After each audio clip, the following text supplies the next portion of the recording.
क्या कुछ हजार? नहीं नहीं नहीं, लाख, बस लाख।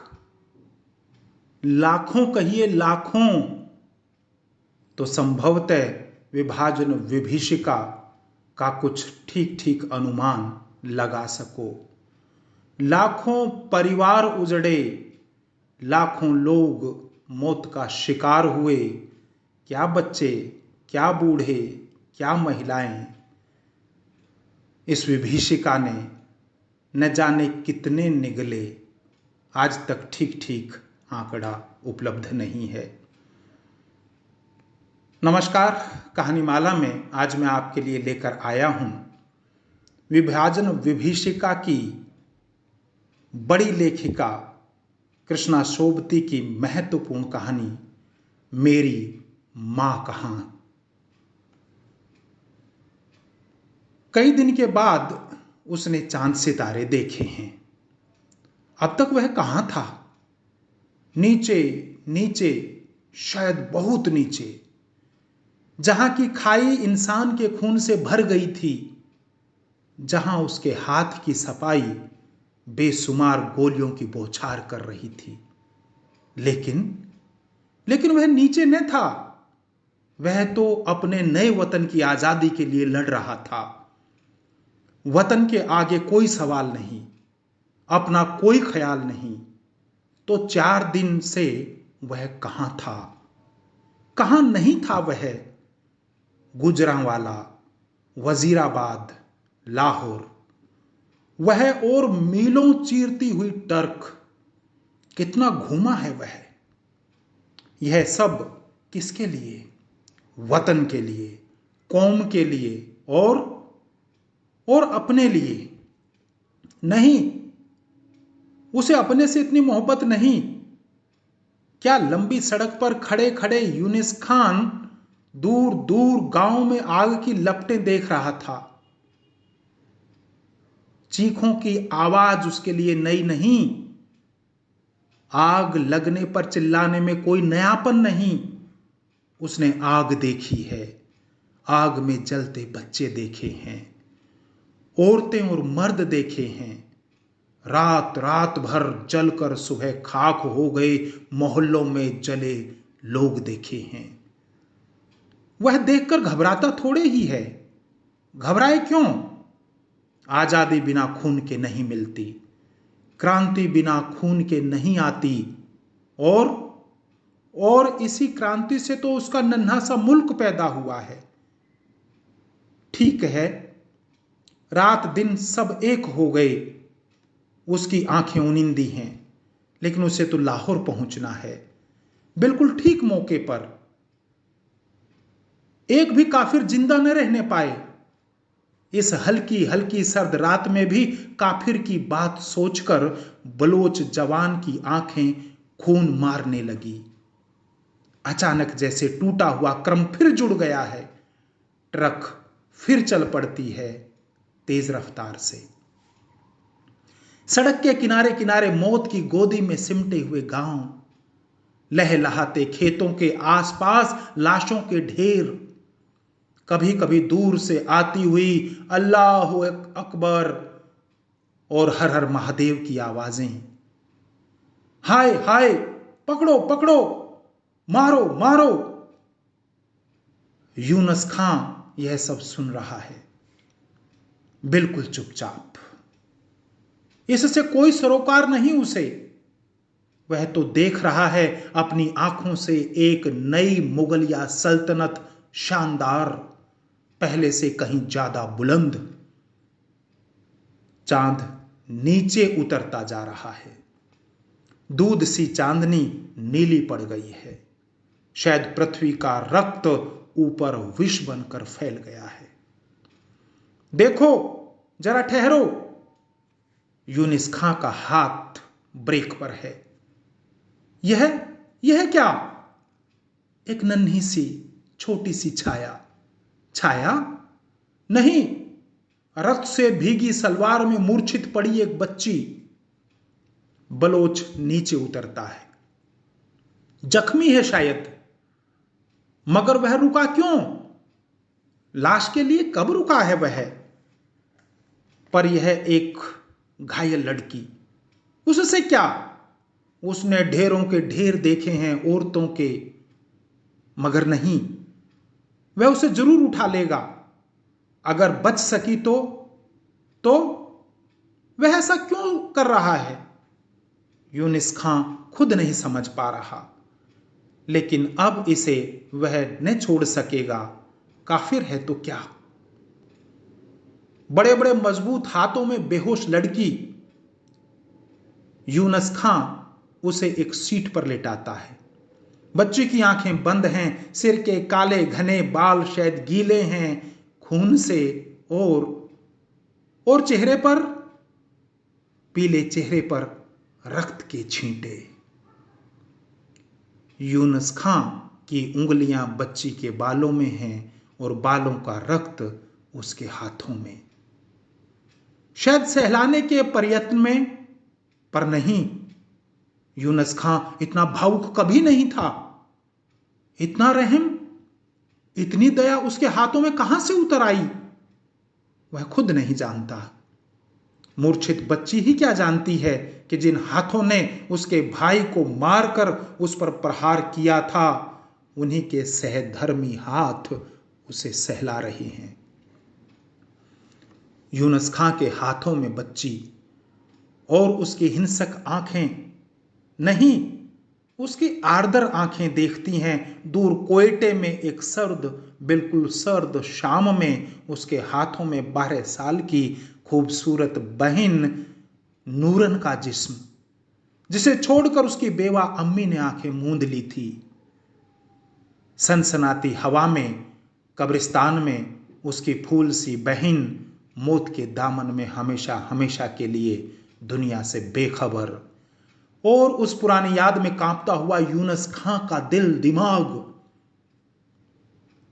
आज उसी तरह, बिल्कुल उसी तरह उसके हाथों से। मगर कहां है वह यूनुस खां जो कत्ले आम को दीन और ईमान समझकर 4 दिन से खून की होली खेलता रहा है? कहां है, कहां है? यूनुस खां महसूस कर रहा है कि वह हिल रहा है, वह डोल रहा है। वह कब तक सोचता जाएगा? उसे चलना चाहिए। बच्ची के जख्म, और फिर एक बार फिर थपथपाकर आदर से, भीगी भीगी ममता से बच्ची को लिटा यूनुस खां सैनिक की तेजी से ट्रक स्टार्ट करता है। अचानक सूझ जाने वाले कर्तव्य की पुकार में उसे पहले चल देना चाहिए था। हो सकता है यह बच्ची बच जाए। उसके जख्मों की मरहम पट्टी तेज तेज और तेज। ट्रक भागी जा रही है। दिमाग सोच रहा है वह क्या है, इसी एक के लिए क्यों? हजारों मर चुके हैं। यह तो लेने का देना है। वतन की लड़ाई जो है, दिल की आवाज है चुप रहो। इन मासूम बच्चों की, इन कुर्बानियों का आजादी के खून से क्या ताल्लुक? और नन्ही बच्ची बेहोश, बेखबर। लाहौर आने वाला है। यह सड़क के साथ साथ बिछी हुई रेल की पटरियां, शाहदरा, और अब ट्रक लाहौर की सड़कों पर है। कहां ले जाएगा वह? मेयो हॉस्पिटल या सर गंगाराम? गंगाराम क्यों? यूनुस खां चौंकता है। वह क्या उसे लौटाने जा रहा है? नहीं नहीं, उसे अपने पास रखेगा। ट्रक मेयो हॉस्पिटल के सामने जा रुकती है और कुछ क्षण बाद बलोच चिंता के स्वर में डॉक्टर से कह रहा है, डॉक्टर, जैसे भी हो ठीक कर दो, इसे सही सलामत चाहता हूं मैं। और फिर उत्तेजित होकर, डॉक्टर डॉक्टर, उसकी आवाज संयत नहीं रहती। हाँ हाँ, पूरी कोशिश करेंगे इसे ठीक करने की। बच्ची हॉस्पिटल में पड़ी है। यूनुस खां अपनी ड्यूटी पर है, मगर कुछ अनमना सा, हैरान, फिक्रमंद पेट्रोल कर रहा है। लाहौर की बड़ी बड़ी सड़कों पर कहीं कहीं रात की लगी हुई आग से धुआं निकल रहा है। कभी कभी डरे हुए, सहमे हुए लोगों की टोलियां कुछ फौजियों के साथ नजर आती हैं। कहीं उसके अपने साथी शोहदों के टोलों को इशारा करके हंस रहे हैं। कहीं कूड़ा करकट की तरह आदमियों की लाशें पड़ी हैं। कहीं उजाड़ पड़ी सड़कों पर नंगी औरतें। बीच बीच में नारे नारे और ऊंचे, और यूनुस खां जिसके हाथ कल तक खूब चल रहे थे आज स्थिर हैं। शाम को लौटते हुए जल्दी जल्दी कदम भरता है। वह अस्पताल नहीं, जैसे घर जा रहा है। एक अपरिचित बच्ची के लिए क्यों घबराहट है उसे? वह लड़की मुसलमान नहीं, हिंदू है, हिंदू है। दरवाजे से पलंग तक जाना उसे दूर, बहुत दूर जाना लग रहा है। लंबे लंबे डग। लोहे के पलंग पर बच्ची लेटी है, सफेद पट्टियों से बंधा सिर। किसी भयानक दृश्य की कल्पना से आंखें अब भी बंद हैं। सुंदर से भोले मुख पर डर की भयावनी छाया। यूनुस खां कैसे बुलाए, क्या कहे? नूरन नाम होठों पर आके रुकता है। हाथ आगे बढ़ते हैं। छोटे से घायल सिर का स्पर्श। जिस कोमलता से उसकी उंगलियां छू रही थी, उतनी ही भारी आवाज उसके गले में रुक गई है। अचानक बच्ची हिलती है, आहत से स्वर में, जैसे बेहोशी में बड़बड़ाती है। कैंप कैंप कैंप आ गया, भागो भागो भागो। कुछ नहीं, कुछ नहीं, देखो, आंखें खोलो, आंखें खोलो। आग आग, वह गोली, मिलिट्री। बच्ची उसे पास झुके देखती है और चीख मारती है, डॉक्टर, डॉक्टर इसे अच्छा कर दो। डॉक्टर अनुभवी आंखों से देखकर कहता है, तुमसे डरती है, यह काफिर है इसलिए। काफिर? यूनुस खां के कान झनझना रहे हैं। काफिर? काफिर? क्यों बचाया जाए इसे? काफिर? कुछ नहीं, मैं इसे अपने पास रखूंगा। इसी तरह बीत गई वे खूनी रातें। यूनुस खां विचलित सा अपनी ड्यूटी पर और बच्ची हॉस्पिटल में। एक दिन बच्ची अच्छी होने को आई। यूनुस खां आज उसे ले जाएगा। ड्यूटी से लौटने के बाद वह उस वार्ड में आ खड़ा हुआ। बच्ची बड़ी बड़ी आंखों से देखती है। उसकी आंखों में डर है, घृणा है और आशंका है। यूनुस खां बच्ची का सिर सहलाता है। बच्ची कांप जाती है। उसे लगता है कि हाथ गला घोंट देंगे। बच्ची सहम कर पलकें मूंद लेती है। कुछ समझ नहीं पाती कहां है वह, और यह बलोच, वह भयानक रात और उसका भाई। एक झटके के साथ उसे याद आता है कि भाई की गर्दन गंडासे से दूर जा पड़ी थी। यूनुस खां देखता है और धीमे स्वर में कहता है, अच्छी हो ना, अब घर चलेंगे। बच्ची कांप कर सिर हिलाती है, नहीं नहीं, घर, घर कहां है? मुझे तुम मार डालोगे। यूनुस खां देखना चाहता था नूरन, लेकिन यह नूरन नहीं, कोई अनजान है जो उसे देखते ही भय से सिकुड़ जाती है।